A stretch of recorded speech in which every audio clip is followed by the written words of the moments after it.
নমস্কার, চলে এসেছি গীতা এলএলবির নতুন একটি আপডেট স্টিক। আজকের গল্পের শুরুতেই আপনারা দেখতে পাবেন অগ্নিজিৎ মুখার্জির জন্মদিন খুব ধুমধাম করে পালন করা হয়।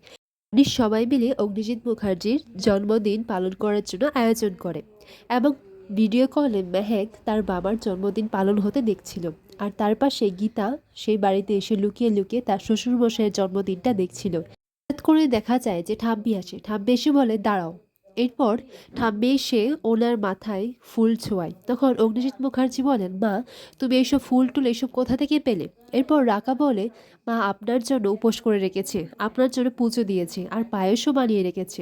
এরপর ঠাম্মি বলে, আগে তুমি পায়েস খাবে, তারপর না হয় এইসব বিলিতি আচার আচর পালন করো, কেকটা না হয় পরেই কেটো। এরপর ঠাম্মি নিজের হাতে পায়েসটা খাইয়ে দেয়। এরপর এইদিকে ঠাম্মি স্বস্তিককে বলে, তুই কিন্তু ফোনটা ধরে রাখ। স্বস্তিক বলে যে কেন? এরপর ঠাম্মি বলে, ফোনে ভিডিও কলে মেহেক আছে। এরপর ঠাম্মি অগ্নিজিৎ মুখার্জিকে পায়েস খাওয়া দেওয়ার পর ওনার মুখে যে খুশিটা ছিল সেটা দেখে গীতা খুবই খুশি হয়। অগ্নিজিৎ মুখার্জি ব্রজমালা দেবীর পায়ে প্রণাম করে এবং ওনাকে জড়িয়ে ধরে। আর তিনি একটু ভাবুক হয়ে যান আর ওনার চোখে জল এসে যায়।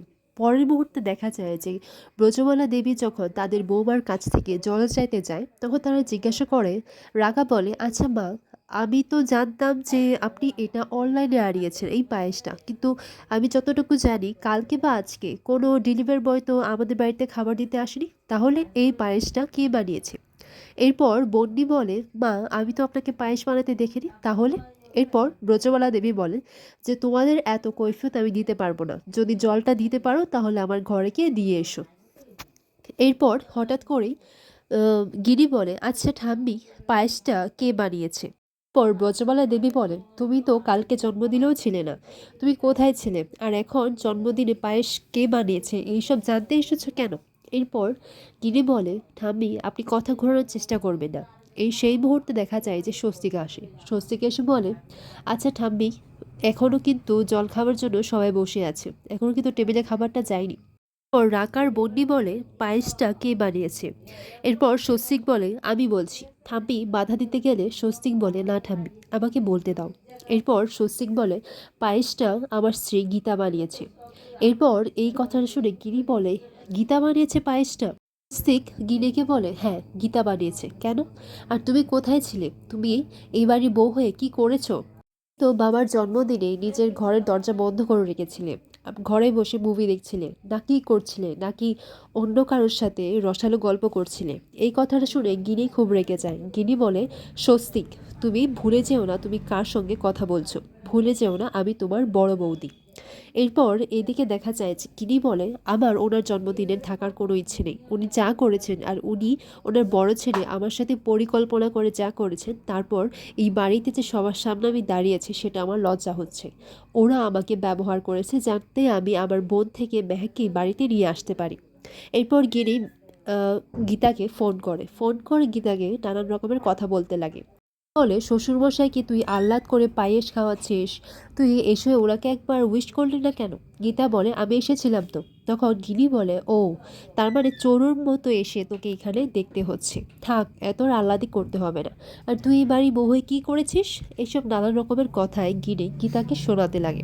এরপর গীতা বলে, থাক, তোর সাথে আমি ঝগড়া করতে চাই না। গিনি বলে, হ্যাঁ, তুই আমার সাথে ঝগড়া করবি বা কী করে? তোর কি সেই মুখ আছে? গীতাকে বলে, তুই যদি এই বাড়ির বউ হোস তাহলে মেহেককে বাড়িতে ফিরিয়ে নিয়ে আয়, তাহলে অন্তত এইটুকু তো বলবো যে বাড়ির বউ বাড়ির মেয়েকে ফিরিয়ে এনেছে। পর গিনি ফোনটা রেখে দেয়। তখনই দেখা যায় যে মেহেক আসে। মেহেক বলে, কার ফোন ছিল? এরপর গীতা বলে, সবার আমার উপর রাগ। মেহেক বলে, কই, আমি তো রাগ করিনি। পর গীতা বলে, তুমি তো লক্ষ্মী মেয়ে। এরপর মেহেক বলে, আমি অঙ্কিতকে ভালোবাসি আর ওকেই বিয়ে করতে চাই। এই কথার মধ্যেই অঙ্কিত সেখানে চলে আসে। পর গীতা বলে, এই দেখো, তোমার কথা এতক্ষণ হচ্ছিল আর তুমি এসে হাজির। ওর গীতা তাদের সঙ্গে কথা বলে কোর্টে এসে পড়ে। কোর্টে এসে ভজন মিত্রের সঙ্গে দেখা হয় এবং ভজন মিত্র বলে, আমি তোকেই খুঁজছিলাম। তখন গীতা বলে, আমাকে খুঁজছিলে? তার মানে আশেপাশে নিশ্চয়ই কোনো একটা চামচা বা চামচা থাকবে, তাই না? এরপর ভজন বলে, এই গীতা, মুখ সামলে কথা বল, তোর সাথে ধীমান সেন দেখা করতে চায়। তখনই দেখা যায় ধীমান সেন আসে এবং গীতাকে বলে, এই সব ম্যাটারটা ডিসক্লোজ করে দাও। আর হ্যাঁ, তুমি সত্তর সিংকে কিন্তু চেনো না, ও কিন্তু খুব ডেঞ্জারাস লোক। এরপর গীতা বলে, তাই নাকি? তা আমি কতটা ডেঞ্জারাস সেটা আমি দেখে নেব। 440 ভোল্ট কেন, 880 ভোল্ট আমি ওকে দেব। দেখি কার মধ্যে কতটা জোর আছে।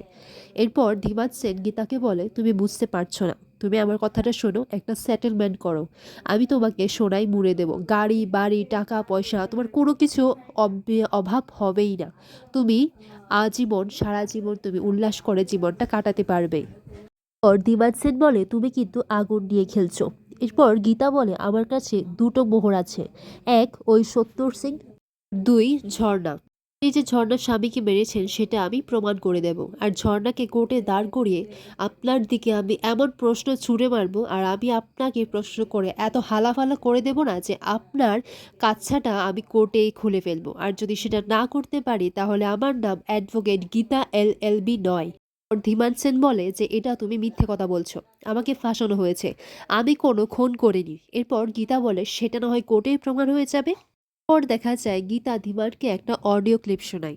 এতক্ষণ ধরে ধীমান আর গীতার মধ্যে যে কথাবার্তা হচ্ছিল সেটাই অডিও করে নেয় গীতা। এরপর এটা শুনে ধীমান ঘাবড়ে যায়, বলে যে তুমি কিন্তু বেশি বাড়াবাড়ি করছো। তখন গীতাকে বলে, তুমি কিন্তু আগুন নিয়ে খেলা করছো, ভজন ওকে বোঝাও। এরপর গীতা বলে, আপনি নিজেকে কি ভাবছেন, আপনি নিজেকে আগুন ভাবেন নাকি? ভাববেন না, সেটারও অপবিত্র হবে। আর আপনাকে যতটা খারাপ বলা হয় না, সেই খারাপগুলো কিন্তু খারাপ নয়। আর হ্যাঁ, শুনুন, আগুন হচ্ছে একটা পবিত্র জিনিস, সেখানে আপনার মতো কাউকে তুলনা করলে সেটার অপমান হবে। আমি পূর্বে দেখা যায় গীতা আর স্বস্তিক যখন একসাথে সময় কাটায় তখন কেউ এসে সেখানে বন্দুক চালিয়ে দেয়।